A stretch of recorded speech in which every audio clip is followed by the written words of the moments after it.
Olá, este é o sexto vídeo do nosso curso de Direito Econômico. Nos vídeos anteriores, já apresentamos algumas noções introdutórias, bem como falamos também sobre a ordem econômica na Constituição Federal Brasileira, destacando seus princípios. Então, começamos a falar sobre a atuação do Estado na economia e daremos continuidade agora. Nos vídeos anteriores, falamos da atuação do Estado enquanto agente normativo e regulador. Portanto, apontamos o Estado dirigindo e regulando a economia, exercendo as atividades de criação de regras, as atividades de fiscalização, incentivo e planejamento. Mostramos o Estado exercendo essas atividades na forma de agências reguladoras, regulando a concorrência e também o sistema financeiro nacional. Pois bem, nas aulas anteriores, então, destacamos um tipo de atuação do Estado que não é direta. Neste momento, vamos falar da atuação direta do Estado na economia. Neste vídeo, enfatizaremos, portanto, o Estado enquanto agente econômico. O Estado pode atuar como agente econômico em regime de competição, competindo com os particulares. Ele também pode atuar em regime de monopólio e desenvolvendo serviços públicos. Em todas essas modalidades, o Estado pode atuar na forma de empresas estatais. Portanto, vamos neste vídeo falar da atuação do Estado enquanto empresa estatal, também falaremos do regime de monopólio e aproveitaremos para falar um pouquinho do regime dos outros recursos naturais em nosso país. Reforço, portanto, que neste vídeo vamos analisar a atuação direta do Estado na economia. O Estado desempenhando atividade econômica e, para tanto, primeiro apresentaremos a empresa estatal, depois falaremos do monopólio e, por fim, falaremos um pouquinho dos recursos naturais em nosso país, especificamente os minerais. Uma das principais formas que o Estado assume para desempenhar atividades econômicas é a de empresas estatais. Quero, portanto, apresentar a vocês essas empresas, discorrendo inicialmente sobre os seus tipos. Já o Decreto-Lei 200 estabelece quais são os órgãos ou entidades que compõem a administração federal. Além dos órgãos da administração direta, percebam que há administração indireta. Na administração indireta, existem autarquias e fundações públicas. Entre elas, o decreto elenca dois tipos de empresas estatais: as empresas públicas e as sociedades de economia mista. Devemos primeiro, então, delimitar que o conceito de empresa estatal é o gênero. Dentro dessa categoria, empresas estatais, existem dois tipos de empresas: as empresas públicas e as sociedades de economia mista.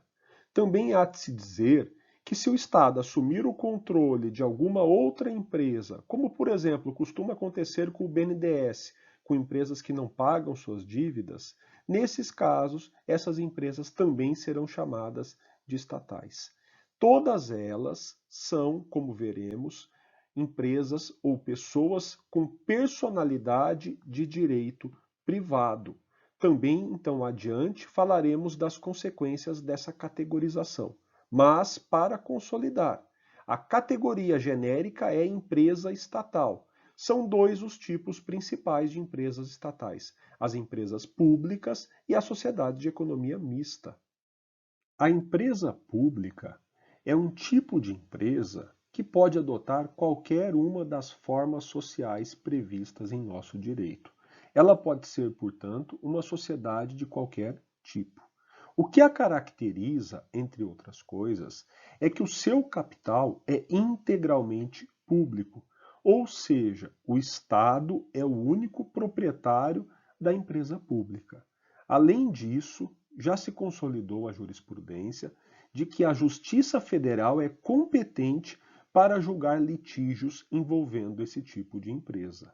São exemplos de empresas públicas o BNDES, a Caixa Econômica Federal, a Empresa de Correios e Telégrafos, a Embrapa, a Empresa Brasileira de Comunicações, a Infraero e a Casa da Moeda. Do outro lado, como vocês já podem ver aí na tela, temos a Sociedade de Economia Mista.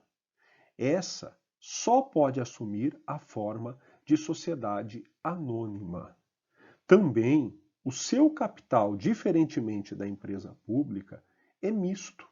Trata-se de uma empresa estatal, porque o Estado, além de ter alguma parte do capital social, detém obrigatoriamente a maior parte do capital com direito a voto. Portanto, o Estado tecnicamente controla a sociedade de economia mista. Há também consolidada a jurisprudência, inclusive com súmulas no STF e no STJ, de que a competência é da Justiça Estadual da sede da sociedade anônima para julgar os litígios que envolvam a empresa. São exemplos de sociedades de economia mista a Petrobras, o Banco do Brasil, Furnas, Eletrobras, Banco do Nordeste, Brasil Resseguros e Sabesp. O próprio Decreto-Lei 200, que é de 1967, já apresentava a definição e as principais características da empresa pública e da sociedade de economia mista. Tais caracteres foram mantidos pela Lei 13.303, que é de 2016. Essa lei é conhecida como a Lei das Estatais. Ela então define empresa pública no artigo 3º e sociedade de economia mista no artigo 4º. Aquelas características apresentadas há pouco estão aí constantes nas definições. Analisando-se a Constituição Federal e a Lei 13.303 de 2016, podemos dizer que a criação de uma empresa estatal é um procedimento complexo. Primeiro, há a necessidade de uma lei que autorize a criação da empresa. Uma vez autorizada a criação, como dito, por lei, há a necessidade de inscrever os atos constitutivos no respectivo registro. Perceba que o procedimento, uma vez que a lei autorize a criação da empresa, é similar ao do direito privado, posto que a empresa será regida pelo direito privado. Também há necessidade de autorização legislativa para a criação de subsidiárias e para que a empresa estatal participe de outras empresas privadas, bem como há a necessidade de autorização legislativa para a extinção da empresa estatal. Da leitura do primeiro artigo da Lei 13.303 e também do que está previsto na Constituição Federal, confirmamos aquilo que dissemos lá atrás, de que a empresa estatal pode atuar em todas as áreas da economia. A empresa estatal pode desempenhar atividade econômica em sentido estrito, portanto, em regime de concorrência. Ela também pode atuar prestando serviços públicos e em regime de monopólio. Apenas destacando que a atividade econômica em sentido estrito está prevista no artigo 173 da Constituição Federal e ela é, em regra, desenvolvida no regime da livre iniciativa e da concorrência. A prestação de serviços públicos está no artigo 175, bem como o regime de monopólio está no artigo 177 da Constituição Federal. Como falaremos adiante do regime de monopólio e também do serviço público, é importante aqui falarmos mais um pouquinho da exploração direta de atividade econômica pelo Estado. O artigo 173 da Constituição deixa estabelecido que quem atua desempenhando atividade econômica é o particular. O particular, em regime de livre iniciativa e de concorrência, desenvolve a chamada atividade econômica em sentido estrito. Excepcionalmente, o Estado pode também atuar em regime de concorrência.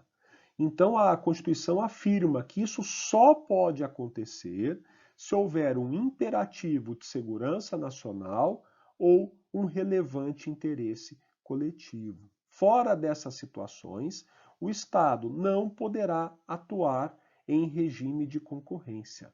E quando o Estado atuar em regime de concorrência, ele o fará por meio de uma empresa estatal. Para o Estado, portanto, atuar desempenhando atividade econômica em sentido estrito, que é aquela em regime de concorrência, deve haver imperativo de segurança nacional ou relevante interesse coletivo. Um exemplo de imperativo de segurança nacional seria uma guerra, seja uma guerra internacional, seja uma guerra civil, mas um fenômeno bélico que, por exemplo, poderia justificar a criação de uma empresa estatal para produzir tanques de guerra ou armas para a guerra. Um relevante interesse coletivo, por exemplo, seria o caso de uma epidemia ou uma pandemia. Por exemplo, a epidemia do coronavírus. Ela justificaria que o Estado criasse empresas, que seriam estatais, para, por exemplo, produzir vacinas ou outros medicamentos. Uma vez que o Estado verificar um imperativo de segurança nacional ou um relevante interesse coletivo, ele vai poder atuar diretamente na economia. E essa atuação será em regime de concorrência. A empresa estatal, portanto, que for criada para esse regime, não vai eliminar os competidores privados. É importante acrescentar que o Estado não pode atuar em regime de concorrência na forma da administração direta. Não haverá, portanto, um órgão dentro da administração direta que atuará competindo com os particulares. O Estado precisa criar uma empresa estatal por meio de uma lei. A lei vai dizer por que a empresa está sendo criada. A lei dirá, portanto, qual o imperativo de segurança nacional e qual o relevante interesse coletivo, vai defini-los e especificar que a partir deles cria-se uma empresa estatal que vai atuar em regime de concorrência. Falei já uma ou duas vezes que a empresa estatal está sujeita ao direito privado. Na prática, por ser uma entidade estatal, essa sujeição ao direito privado sofre algumas derrogações do direito público.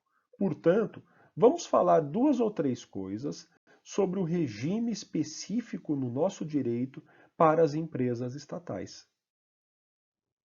Tanto na Constituição Federal como nos já mostrados artigos 3º e 4º da Lei 13.303 de 2016, afirma-se categoricamente que a empresa estatal, seja na forma de empresa pública, seja na de sociedade de economia mista, terá personalidade jurídica de direito privado.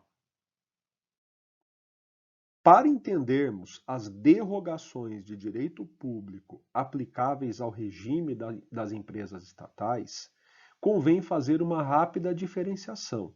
A empresa estatal pode desempenhar atividade econômica em sentido estrito, em regime de concorrência, ou ela pode prestar serviços públicos ou atuar no regime de monopólio.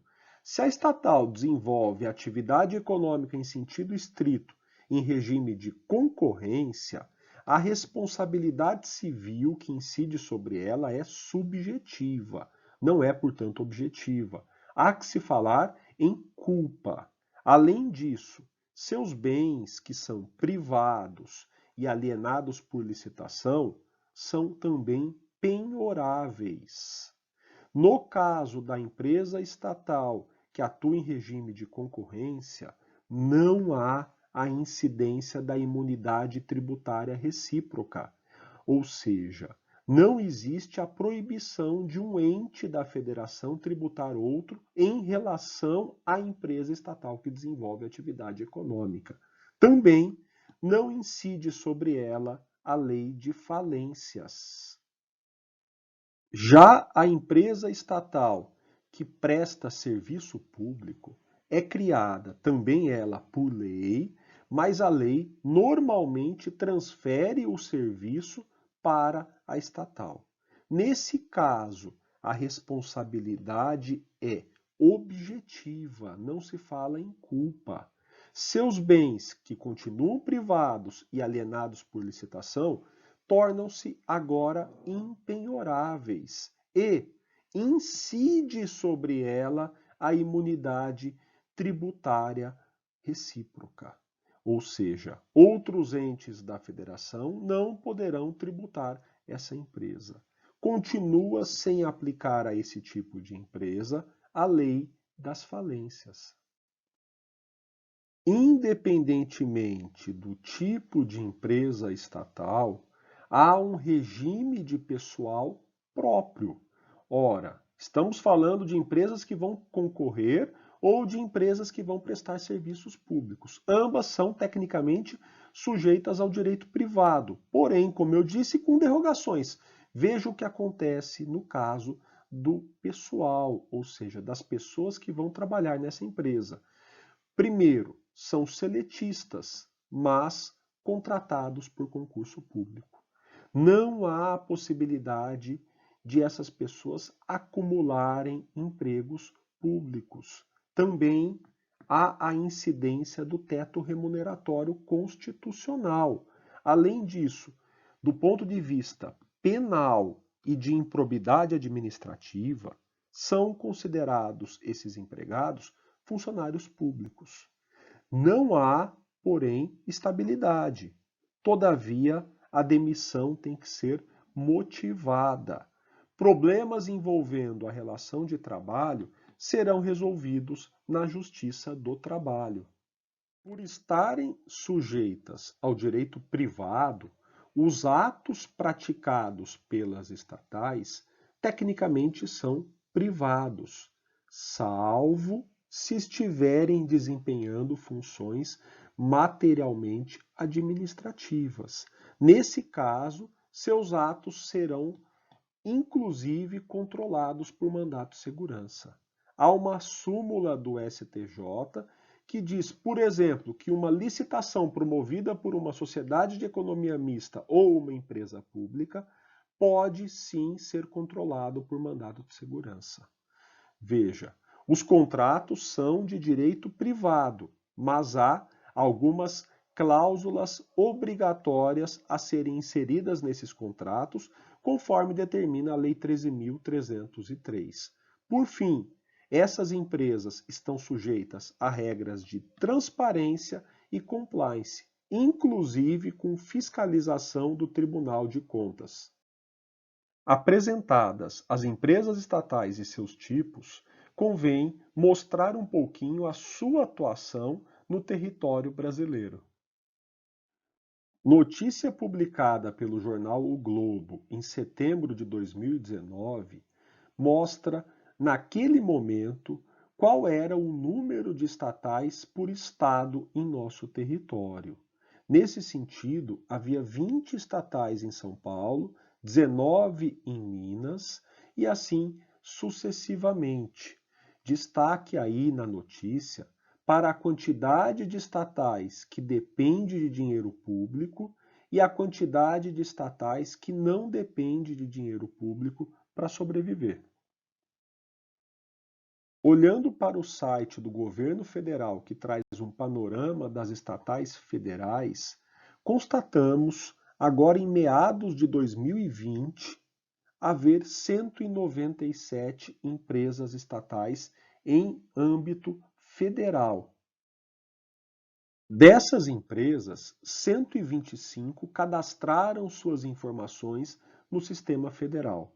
E daí percebemos que dessas 125, 19 dependem do Tesouro Nacional e 106 não dependem. Portanto, a esmagadora maioria das empresas estatais não depende de dinheiro do próprio Estado que a criou, ou seja, da União. Das empresas cadastradas, a maioria, ou seja, 38 empresas, atua no setor de energia, outras 18 no setor financeiro, outras 16 no setor de petróleo, gás e derivados e outras 11 no setor de comércio e serviços. Destacam-se aí dois grandes conglomerados, dois grandes conjuntos de empresas ligadas a uma mesma matriz, a Petrobras e a Eletrobras. Juntas, elas têm 61 empresas, ou metade das empresas cadastradas. O ativo dessas empresas está aí na casa dos 4 trilhões 717 bilhões de reais. Portanto, elas possuem um significativo patrimônio. Do ponto de vista do patrimônio líquido, quer dizer, o ativo menos o passivo, temos um saldo positivo nessas empresas de 655 bilhões de reais. Percebam que desde 2015 o patrimônio líquido dessas empresas está crescendo. Por outro lado, o número de pessoas que trabalham nas empresas estatais vem diminuindo desde 2015. Em 2015, havia 550 mil pessoas trabalhando em estatais federais ou nas estatais federais cadastradas. Em fevereiro de 2020, esse número caiu para 474 mil pessoas. Por fim, esse quadro extraído do do Boletim das Empresas Estatais Federais mostra o nome das empresas por setores em que atuam. Perceba como é grande a distribuição das empresas, embora haja um grande predomínio no setor de energia. A maioria das estatais federais está, portanto, nesse setor. Apresentadas as empresas estatais e, como mencionado, destacado que elas podem atuar tanto em regime de concorrência quanto prestando serviços públicos em regime de monopólio, convém falar um pouquinho, especificamente neste momento, do regime de monopólio. A atividade econômica em sentido estrito é desempenhada em regime de livre iniciativa e concorrência. Qualquer particular pode prestar uma atividade econômica em sentido estrito e, uma vez prestando essa atividade, deve concorrer com os demais. Todavia, algumas atividades podem ser marcadas pelo monopólio. O monopólio é aquela situação em que um único agente econômico está no ramo do mercado ou no setor da economia. Nesses casos, há uma concentração total de poder econômico nas mãos dos agentes. Então, aquele agente que atua em regime de monopólio concentra todo o poder econômico em suas mãos, podendo inclusive controlar os preços e os suprimentos, ou seja, a oferta de produtos e serviços. O monopólio pode derivar de uma causa natural ou legal, que impede a entrada de novos concorrentes. Podemos, pois, tipificar o monopólio. São 3 os tipos. O monopólio pode ser natural, convencional ou legal estatal. O monopólio natural, por sua vez, pode ser de 2 tipos. Na primeira situação, há um monopólio natural quando, pela própria natureza, não houver condições de que mais de um agente econômico atue no setor. Imaginem a exploração dos recursos hídricos de um rio. Ora, conforme o leito do rio, só há a possibilidade de uma empresa explorar tais recursos. Mas o monopólio, quando decorre da eficiência econômica do agente, que não faz nada que não ser bom do ponto de vista econômico, ou seja, que não viola as regras de concorrência, também é chamado de natural. Portanto, seja porque há a impossibilidade física de exploração da atividade por mais de um agente, ou seja porque o agente é muito bom e, respeitando a lei, se tornou único no setor, haverá em ambos os casos um monopólio que chamaremos de natural. O monopólio convencional é aquele que decorre de acordos celebrados entre os competidores. Duas ou mais grandes empresas fazem um acordo para não competir entre si e eliminar os concorrentes. Essa prática viola a ordem econômica. É uma prática anticompetitiva, é uma prática abusiva em nosso direito. O CAD irá, portanto, tentar multar e impedir a prática quando detectá-la. O terceiro tipo de monopólio é o monopólio legal ou estatal. Ele decorre ou de uma determinação da Constituição de um país ou da legislação. No Brasil, o monopólio é legal, porém expresso diretamente na nossa Constituição. O artigo 177 da Constituição diz que são situações de monopólio da União, aquelas envolvendo alguns recursos naturais, como petróleo, gás natural, minérios e minerais nucleares e seus derivados. Portanto, no Brasil, esses são os casos de monopólio. São casos muito excepcionais. A própria Constituição prevê que, nos casos de monopólio, a União poderá contratar empresas estatais ou privadas para realizar algumas das atividades especificamente ligadas ao petróleo e ao gás natural. O artigo 21, no seu inciso 23, prevê explicitamente ser competência da União a exploração de serviços e instalações nucleares em regime de monopólio. Há, todavia, nas alíneas B e C, duas possibilidades de permissão para comercialização e utilização de radioisótopos, que são, então, muitas vezes utilizados em raio-x. Nesses casos, pode haver a permissão pela União para que particulares atuem na economia. No caso do monopólio de petróleo e gás natural, existe uma agência regulando o setor, que é a ANP, Agência Nacional de Petróleo, que cuida também de gás natural e biocombustíveis.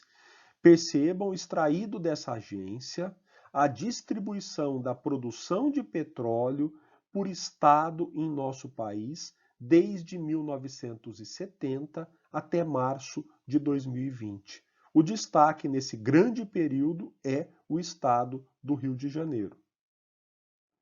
E o estado do Rio de Janeiro continua se destacando na produção de petróleo, mesmo que nós recortemos para uma produção num período menor. Então, olhando de março de 2019 a março de 2020, o Rio de Janeiro continua sendo o principal produtor de nosso país. Vejam que interessante essa tabela que coloco no vídeo de vocês. De 1970, em janeiro, até janeiro de 2020, percebam a evolução em metros cúbicos por dia da produção de petróleo. Essa produção cresce bastante, sobretudo a partir da década de 1990.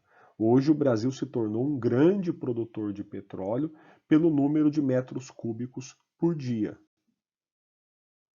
Ainda que tenha havido alguma abertura no setor, olhando os gráficos aí detalhados, nós perceberemos que há uma grande concentração, seja da produção de petróleo, seja da produção de gás natural, na Petrobras e em empresas ligadas a ela. É interessante destacar que entre 2000, 2010 e 2020, a importação de petróleo em nosso país caiu bastante numa média anual. Por outro lado, se nós olharmos numa média mensal, a exportação de petróleo subiu significativamente. O Brasil, aos poucos, deixa de importar petróleo e passa a exportá-lo. Convém falar um pouquinho, para finalizar este vídeo, sobre o regime jurídico de outros recursos naturais em nosso país, posto que vimos que apenas o petróleo, o gás natural e minérios nucleares estão em regime de monopólio.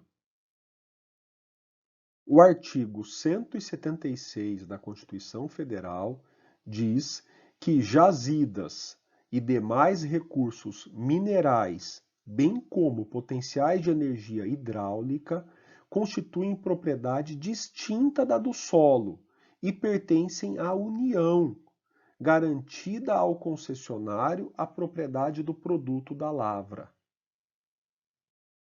Na verdade, o que a Constituição fez foi caracterizar uma propriedade tripartite para os recursos naturais.